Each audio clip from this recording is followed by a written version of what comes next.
For folks who don't know, the Free State Project is a movement of voluntary human action where we are trying to concentrate libertarians in the state of New Hampshire. Free State Project, again, it's 1% of the Free State movement.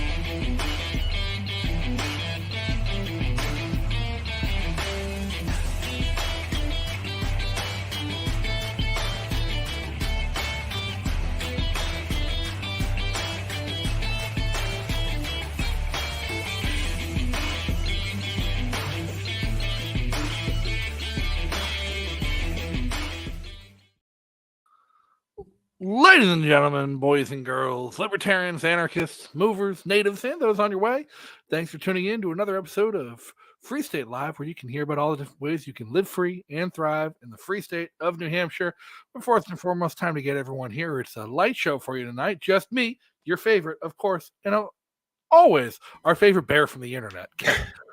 I was definitely LARPing as a bear online today. You know, in celebration. How do you LARP as a bear online? Are there traffic cones to be picked up? Yeah, there's a couple different ways. I have a lot of different online accounts. Not all of them are just traffic cone picking up bears. You know. I wasn't even aware there was a traffic cone picking up bear account you had. So, nope, I'm gonna make that in just a minute here. Well, no one do that. Sure, we know who your first follower is going to be. But it's time to get it going. I'm going to abuse that till it's not funny anymore. I got to adjust. I don't know how long it's going to take for it to not be funny. But moving right along, Carla can't make it tonight. You know, she's busy traveling and spreading that good word, and Bill's busy trying to tell jokes that aren't funny to people. So, yes. Tonight's episode is about that little old Freetown project. And, like, Kevin, before watching this, were you familiar with the Freetown project? Yeah, extremely familiar with this entire story, and especially with like Discord and being so front facing with a lot of people. The book is mentioned a lot. The Grafton thing is mentioned a lot. Are there actually all the bears up there? Is like a question I've seen before. So I'm familiar with it. I made myself familiar with it, and I've met a bunch of people that live up there at this point. And obviously, right away, people were like, "It's a little blown out of proportion. It's not exactly accurate." And then in like just doing a ton of homework, and like I found right after it came out that Babylon Bee interview that the author of the book did, and I was like, oh, this dude, it like literally says in there that this wasn't the Free State Project, this was a whole other thing, and I'm like, oh, I didn't realize that this exists. So been trying to fight the narrative of like bears are going to kill us all for years. It feels like. I do love that. That is one of my favorite idiosyncrasies is whenever somebody from the left or somebody who opposes the Free State Project or hates libertarians, they think they get a gotcha when they bring up the bears. And it's like, well, have you read chapter 12 in the book? Yeah. Where he talks about how it wasn't the libertarians' fault. It's one of the things that's just kind of like, again, I almost debate, like most people haven't even read the book. They just see that like kind of this quick synopsis of, oh, this refutes everything. So like, I'll throw it at these people and that's enough for me, you know? No, we have some people chiming in now. Kurt, I will say I have caught a bear in Manchester before, right up on Amory Street, climbing a tree. And if you're nervous about bears in New Hampshire, don't be. No. The black bears are really friendly. Unless you're terrorizing them or causing a problem for them and their cubs, they're not going to cause a problem for you. And I'd be more worried about fisher cats. The bears here, man, they've run off. Like I just happened to see 3 bears the other weekend, so I shouldn't really be saying. But like that, for the most part, they run off. Especially like hiking trails and stuff like that. Every time I've seen a bear, it's been like from a distance, and then it just runs away. It was nothing to do with you. If you leave food out in your yard, then and you live like on the edge of the woods or near the mountains, yeah, sure, a bear's gonna creep up on you. You're gonna get a raccoon or a possum before that happens. Yeah, now there's a bear up in Lancaster near Rogers Campground that is extraordinarily friendly and still timid and still afraid of most people. And like only under the right circumstances will she come out and approach you. And she's spent her entire life living on a campground surrounded by people. Yeah, eating trash, finding, roaming the woods. It's really not a big deal. And I wouldn't say you'd walk around with bear spray all the time because, let's be honest, the 45 is more effective. Yeah, yeah, sure. No, there's really no need for bear spray all the time. We are not bear central. And it's only black bears. Like, again, there's Right. small little guys. They are 99% of the time scared and run away. And if you do have an altercation, your average person, like maybe not your average person, but like your average black bear can be fought off. They're just going to be scared of you. They don't like, again, it's not an aggressive like type of bear. This isn't a grizzly bear. Yeah. Well, it was enough to get a Not whole that book they're written even- about it, and a book got a whole episode of an NBC doc. Let's dive into that and see where we go. Oh yeah, yeah.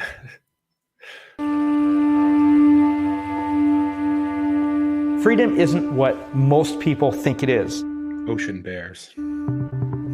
Freedom is messy, and some people don't like messy. The Free State Project is a threat to the status quo. He is an enemy to the world. It's not a violent threat, but it's a threat to the ideas. You have to compete with people that want more authoritarian control over their neighbors and people that want to have their neighbors left alone. The American people are in an abusive relationship with their government. How can we stop this overreach of government? Politicians, people know that they're liars. We're fortunate New Hampshire had that live free or die attitude. You're going to have this clash. The America we live in now Government is violence. is not the America that our Constitution is supposed to It have certainly is a created. different place. An alternative to government is peace. How that clash ends, well, we'll see.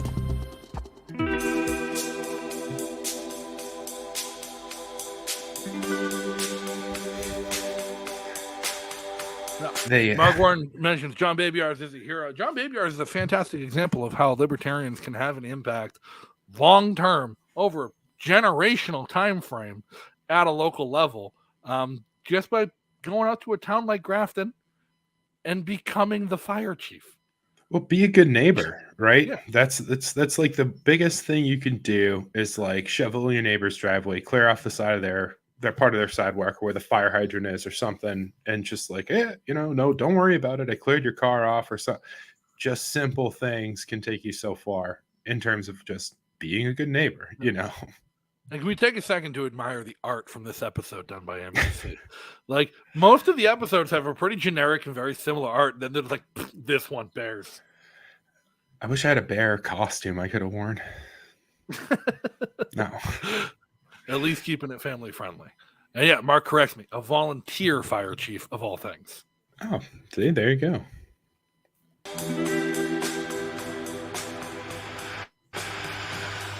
In rural New Hampshire, people are used to bears. It wasn't just that, they saw bears. They had some really hair-raising stories about these really extreme encounters with bears.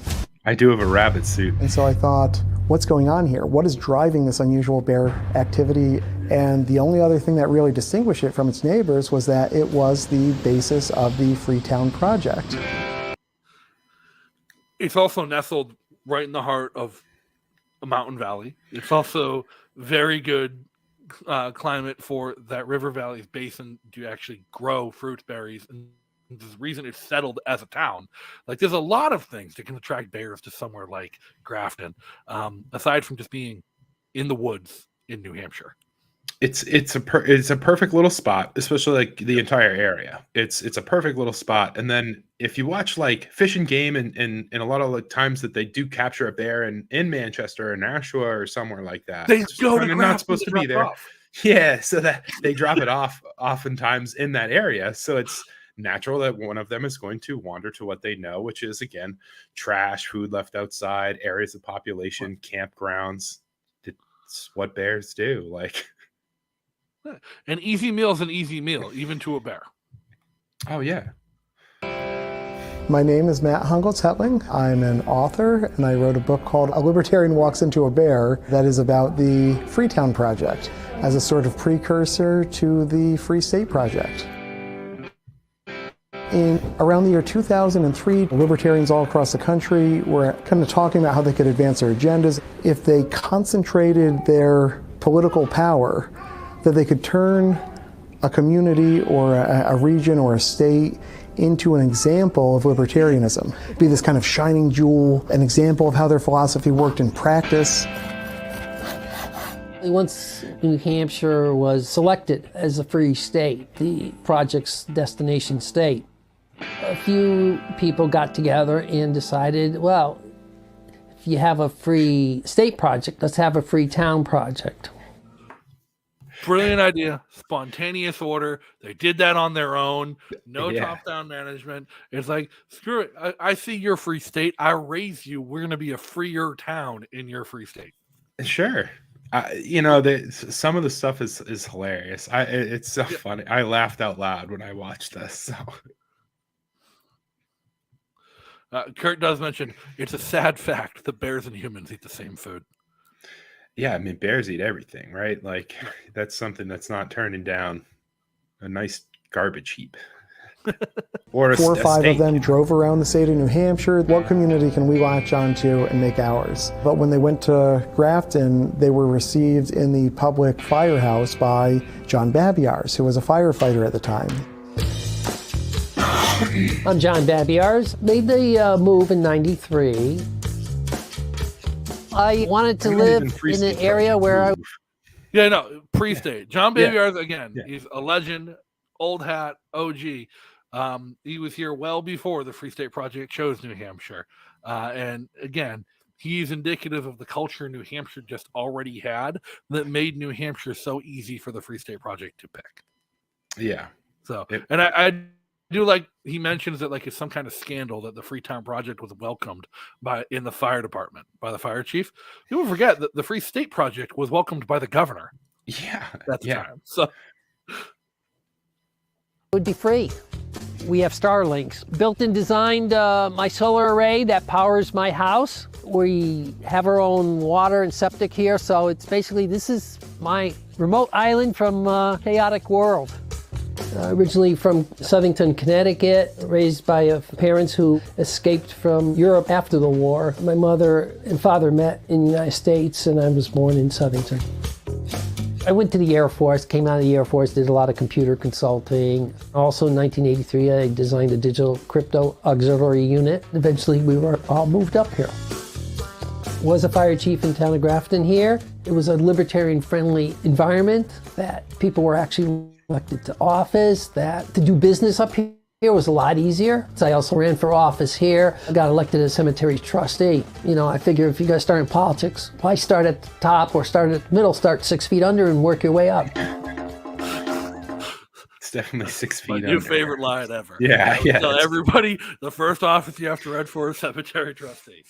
Yeah. It is a good way to do it. I mean, again, like just filling in a lot of those positions that, are just hanging out or somebody runs unopposed or whatever. And in these small towns, do? I have no idea. I've never asked John this. I've never known anybody else who's been elected to the position of a cemetery trustee that I've never talked to him to. But like, what do they actually do? I don't know what any of these people do. Like all these weird names. Like I have no idea. I feel like somebody who cares about how my tax dollars are spent in my local government, I should know at this point. But there's somebody that walks around and checks your backyard for apple trees. And so I worked my way up, ran for governor in 2000. He was one of the most successful statewide libertarian candidates in the country at that time. John had run for governor of New Hampshire a few times at that point. So you can imagine from John's perspective, if 200 libertarians suddenly move to town and are enthusiastic about libertarianism, as these folks all were, they're going to be knocking on doors for me. And so he and Rosalie invited the libertarians to come to Grafton. But I said, well, we're pretty much free here in Grafton. I don't see the problem.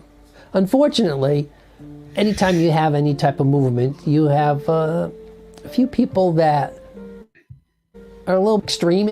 And there was one individual that upset the apple cart and caused a commotion.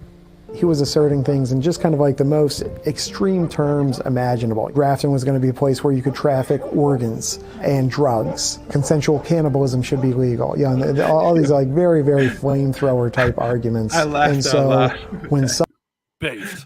Absolutely. I laughed out loud. I was just like, oh man, that's so It's so good, man. It's one of those things of just like saying it out loud or hearing it out loud is unbelievable, like super entertaining. No, in the reality though, Grafton is already one of the freest places even here in New Hampshire because, like, one of the most oppressive things local governments can do is your zoning laws, telling people what you can and cannot do with your own property. And Mark brought it up earlier here in the chat. Like, his real estate clients love that Grafton, as a town, has no zoning laws, no zoning rules. Like, within almost any reason, you can do what you want with your property if you want it. And so that already makes you freer than most of the world. It's one of those things that, like, especially with like that whole list that I just saw get published about the zoning in New Hampshire, it's like, oh wow, like, so a town like that suddenly does have an appeal to a ton of people, or in where we have a housing shortage in New Hampshire. If you have a remote job and you can figure it out, like, some of these remote or places that are a little bit more off the grid become a lot more appealing for I think a lot of people. But there's certainly no trafficking of organs and consensual. Oh man, no, dude. Yeah, that's so fun. Somebody from Grafton noticed this. They wigged out and they held a town meeting and demanded that the libertarians come and explain themselves. A lot of people came. They outgrew their regular meeting house. They had somebody set up a coffin, R.I.P. Freetown. They did not like this idea, but the libertarians came anyway. Certainly Grafton already had bears, and it already had some bear problems, but the libertarians affected the local culture of the bears. Grafton doesn't have any zoning, and so as you drove through here, you see nice houses, dilapidated houses. A lot of them chose to live in these kind of ad hoc living situations in the woods. As they were living, each in their own way, in their kind of individualistic, free living way, they were each handling their own garbage and refuse in their own way. Some of them based.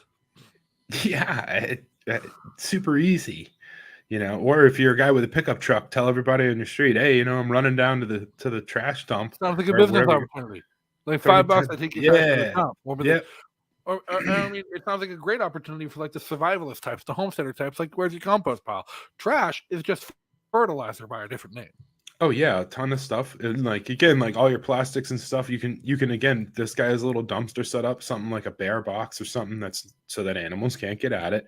Make your weekly or whatever trip to the dump and, like, again, haul your neighbor's trash out of there. You want to be a good neighbor? There you go. Like, super easy stuff. Or again, the other neighbor on wants purpose, just for the joy of watching them eat, which I get. I have a bird feeder. I love it when animals come to my bird feeder. A lot of libertarians were asserting their right to do this. There's people that feed bears, and it's like, you shouldn't do that because it's not good for humans. My name is Andrew Timmons, and I've worked with New Hampshire Fish and Game for about 28 years. We're in the woods of New Hampshire, which is home to an estimated population of 6,800 black bears. The last 20. See, right there, 6,800 of them. That's actually not that many. No, it's not. I mean, again, like they're big raccoons. They're scared and they're going to run away. That's what happens when you see a black bear.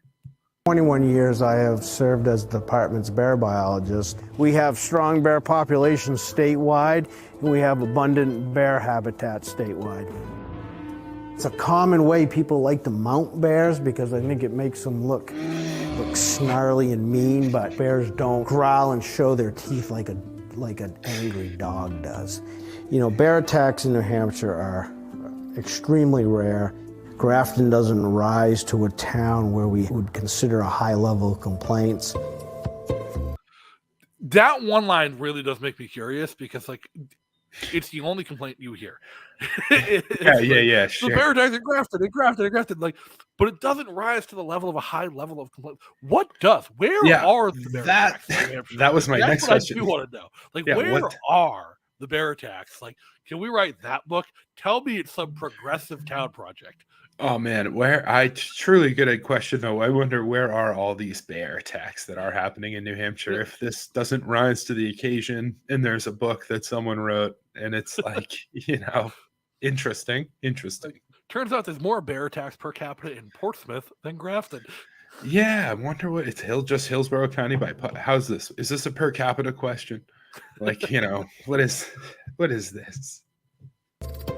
In Grafton, the culture was very anti-government. People just simply weren't contacting wildlife authorities about these problematic bears. I had my chickens free range out, and they close to the coop. See, this chicken just starts running straight towards me. I picked up the chicken and I looked, and 40 feet in front of me was a bear sitting there. And the bear was trying to make a decision whether it was going to go after me to get the chicken or me. The bear came over here. I was standing right here. The bear is where that pine tree is now. Now I had my office there, and I know just beyond the door is AR-15. And it was like, if I saw the bear running, we're going to have it on. I don't think the bear understood that if he even made a move, there would have been lead flying like he wouldn't believe. In the state of New Hampshire, that's how you handle a bear attack. I mean, it's if the bear is truly charging at you, what he could have done too is just yell really loud, like bear, like an idiot, and they'll run away. That's almost always what happens here. But I love the drums and the production. Years, there had never been a wild bear attack on a human. Grafton became, in 2012, the site of the first wild bear on human attack. And then in the time since I've written the book, there was a third bear attack. So after 150 years of no bear attacks, suddenly you have this cluster of 3 incidents, all in a bear's length of Grafton. There's nothing to suggest that the population of bears in Grafton during that time period spiked, or that people were having some sudden increase of conflicts with bears. There's nothing to suggest that people were having a sudden increase of conflicts with bears. That's from the chief bear biologist for the state of New Hampshire. The bear guy said, like, I'm not one for an appeal to authority, but I'll appeal to that authority all day. I would say that people who do appeal to authority or enjoy being told what to do by the government would listen to that guy. Yeah, the government bear guy. Do you think that Grafton has a bear problem? Not so much more than other places. Bottom line, no correlation that you've seen between the Freetown project None. and bears. None. Oh, that's right. That's It's really funny how the Freetown project wrapped up. In, I think it was 2016, the Free State project was officially triggered.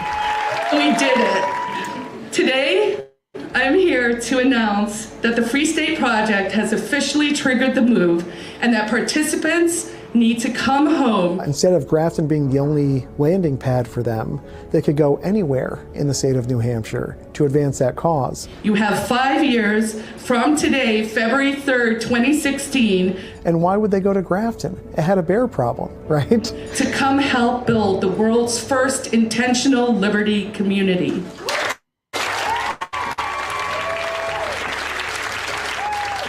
The Freetown project just kind of fizzled out around that same time, 2016 or so.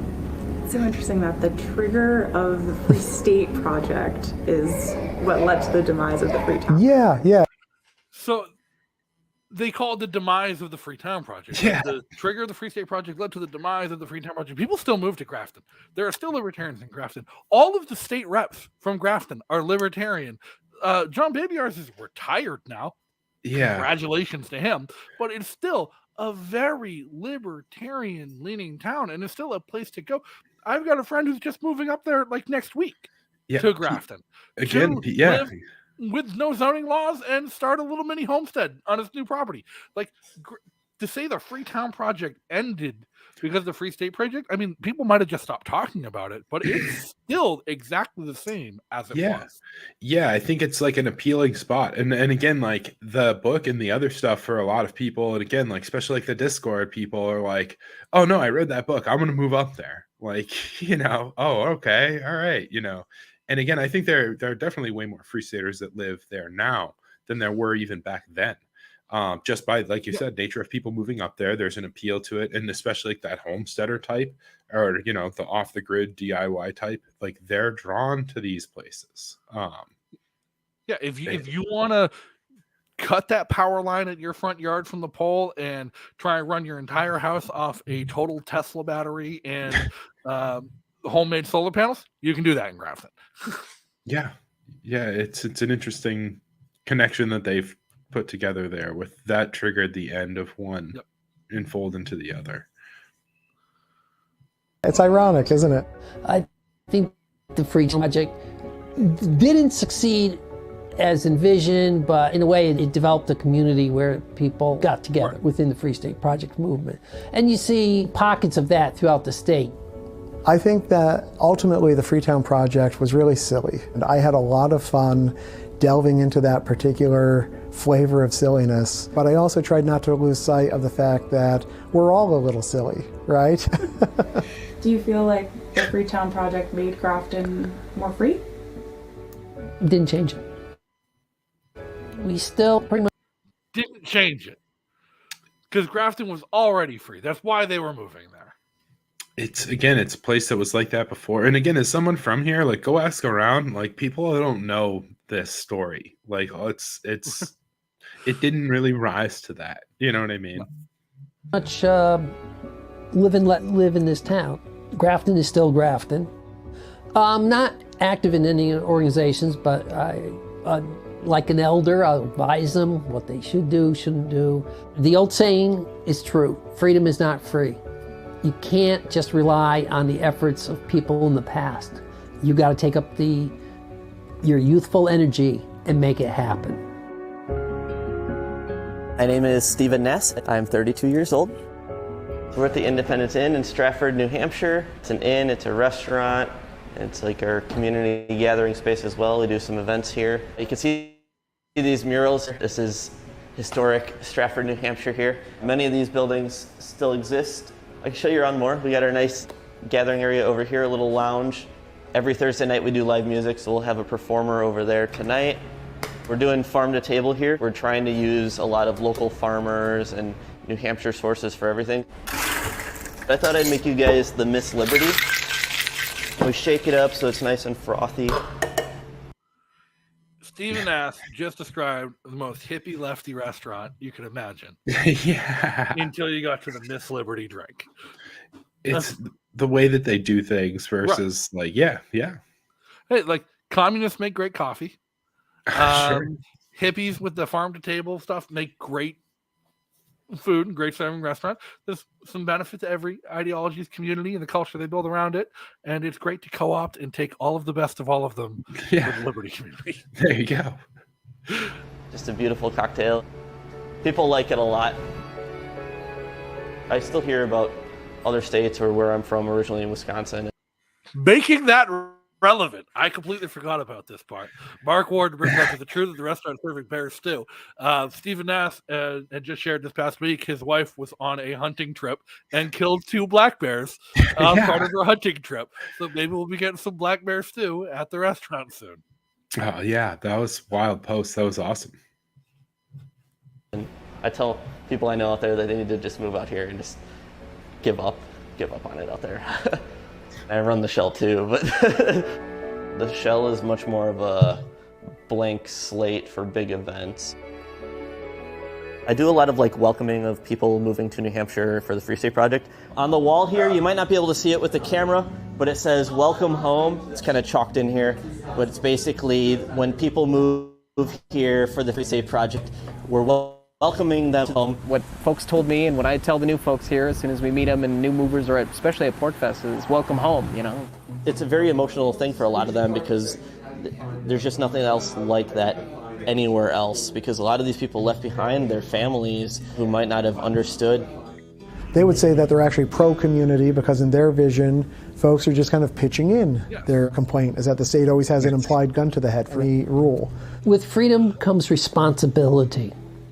If you want people to have more freedom without coercion from the government, then you have to have it so people don't want to run to the government as their first solution. Volunteer firemen, volunteer cleanup. There's a lot of the things in this town were done because of volunteers. In order for that social construct to work, people have to be willing to kick in and contribute.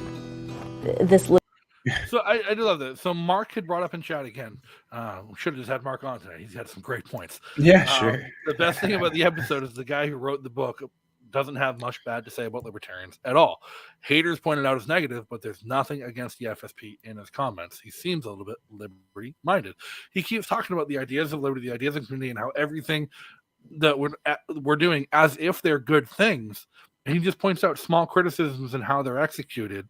And like here, he's pointing out, like he never says the libertarian idea of a government-free Grafton couldn't work at all. He's saying it needed a community that was more responsible for it to work. Yeah. And that's something a lot of people overlook when they read the book, when they try and bring it out as a weapon. It's like Mark pointed out, he seems to be, if not a libertarian himself, someone open to the idea of libertarians having a place in the cultural and social landscape, and he's pretty adamantly upfront about that. Libertarian. Yeah, no, I think that's exactly it's what it seemed like, especially like once I started following up and like saw him on here and saw him, and like I said, in the Babylon Bee and stuff and a few other places talking about the book. It was interesting, like, oh, like, you know, reading Twitter or online, you just think like, oh, this guy hates us, you know. It's interesting. It's an interesting thing how it's framed versus the reality. Yeah, you know, which you can literally watch or listen to them. An idea that I'll take care of my own. I'll do what I need. They don't want a state government, local government. They certainly don't want a federal government involved. And, you know, that just doesn't work at the end of the day. There's a reason we create a society in which we all contribute and we all benefit. And they really don't want to be a part of that community. I wouldn't necessarily assume that the entire state is going to be beset by bears and fall into disrepair. That being said, I think it's frightening. Should the movement continue to gather momentum and continue to find willing allies within the Republican Party in particular, some of the measures that they advance could really hurt people. There's so much activism going on. You know, a lot of people are running for office, so people are all volunteering and campaigning, and that's all coming to a head, I guess, next week for primary. So we'll have a big primary results watch party where a whole bunch of candidates will be there. I want to do everything I can to reduce the power of government. I want to cause as much trouble as I can, disrupt as much as I can. So I feel like, hey, you know, we can really make some big impact here. And the purpose is not evil. We're going to have to see what the voters decide in the election. If the voters wake up and pay attention to this, I don't think they will be successful. What these people are asking for is way too far. I think the Free State Project is going to give you a microcosm of what normal people go through. We've had Free Staters die. We have new Free Staters born. We have young families, old people, people that want to make a difference. The lounge over here, we have a lot more casual discussions. People that want to see the future generations to have the same kind of freedoms that we have. You can have anything that you want as long as you agree that you're not going to hurt other people and you're not going to steal their stuff. People just gotta chill. That's all it is.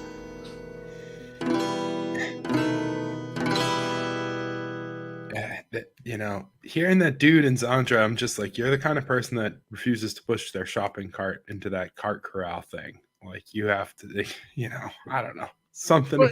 It's weird because any other way. You hear what's his name, the author of the book, and Zandra, and the way they talk about libertarians, and he says, like, he describes how we want all these things to happen without government, and she takes the perspective of we don't want them to happen at all. So she says we don't want to be part of a community that comes together and takes care of each other, and that's not true. Right. And we see our community act to take care of each other all the time, constantly, whenever something comes up. And just because we have a common tether in a political sphere doesn't mean that that community engagement is any less valid. And like she says, we would, like, the one thing I don't get was when he says, like, some of our policies would cause real harm to people. Which ones? My first thought was, be more specific. Like, you know, what are you talking about? Is there a policy to, like, turn off all the hospitals? Like, that's not a thing. So, okay. So, like, be more specific. I can understand some of your arguments and we can talk about those things, but it's just such a broad stroke. Like you said, is, oh, you don't want to be in a community. What are you talking about? It's just one of those things. Like, I don't even know how to I'd have to talk to these people. Like, to say that libertarians don't want to be part of a community when the reality is so many libertarians have moved to New Hampshire because it's the only place in the world they've been able to find a community. It's the biggest sell. It's the biggest sell when people are like, well, what's it like? It's, I'm not like, oh, well, policy, 1, 2, 3, 4, 5 just went through and we're all really excited about that. So we had a barbecue. It's selling people on the barbecues and the backyard things, getting together for something like that type of thing is where people are drawn to. And again, that's because it's not like we all live in houses in a row or in a big neighborhood together. We're scattered all over the state, from small towns to the big cities. And you have to be a good neighbor and do those things if you want to be in a community of people. If you're just a jerk, nobody really wants you around, regardless of your political. I will say, the longer I've been in New Hampshire, the harder, and mind you, I'm not doing this with any intent. I move around a lot. Like, I change apartments every few years. I move around, jump around. That's just who I am and what I do. But the longer I've lived in New Hampshire, the less likely I've been able to find an apartment in a building that didn't already have Free Staters in it. When I first moved to New Hampshire, I was in a building with 15 other apartments and not a single Free Stater. Now I'm in a building with 5 apartments and 3 Free Staters. A part of it too is like you can network your way into a place or something like that too, right? And that can be super beneficial. And again, that's a benefit of being a part of a community. Like, yeah, it's just one of those things. Like, I hear, it's, again, you hate kids. You don't care about kids. You don't want kids to eat food. Some of those same things of just like, again, like I said, the difference being there might be a different way to do it versus not wanting to do it at all. And that's where some of these people refuse to accept or acknowledge that there might be another way. Now, Chris points out, check out fsp.org/community to hear more about what a Free Stater is, what people are doing. PorkFest is coming up right around the corner. I know most of you are going to PorkFest, except for Kurt.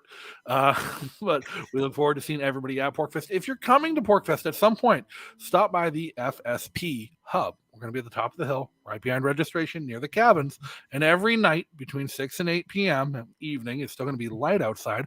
We're going to have the cameras set up. We're going to have projects set up. We're going to be working on a project where you and people like yourself in the community can stop by and talk about your experience as a Free Stater, your experience with the community, so we can put together our own little project to show New Hampshire what the Free State Project community is like.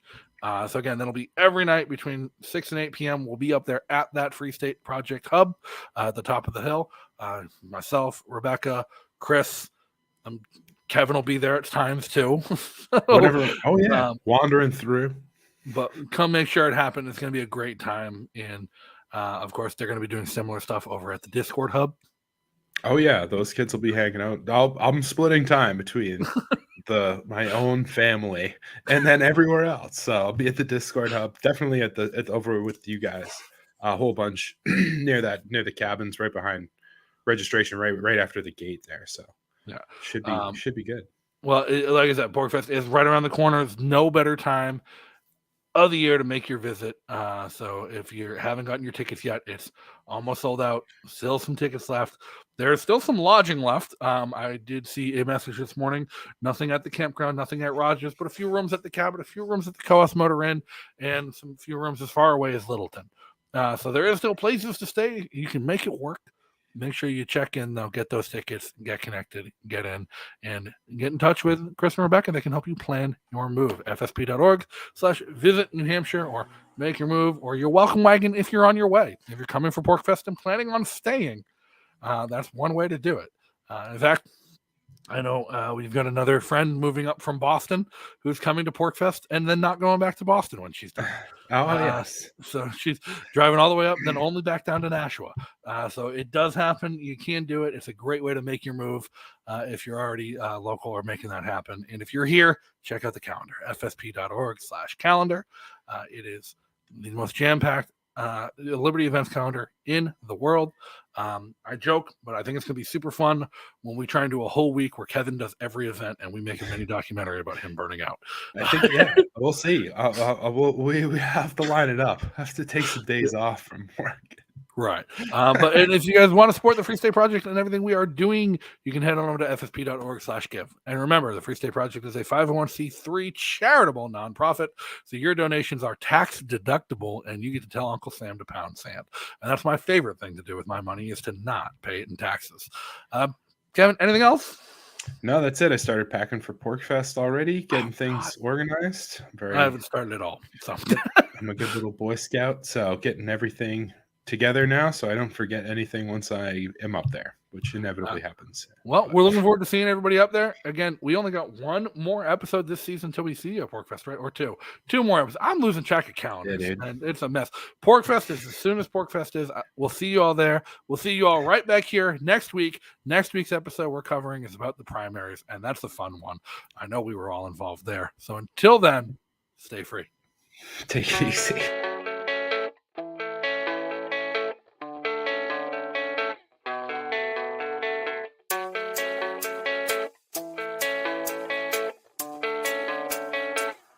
Yeah, I don't believe in destiny. I just do what's best for me. Don't listen to my enemies. They're just full of jealousy. Yeah, this legacy.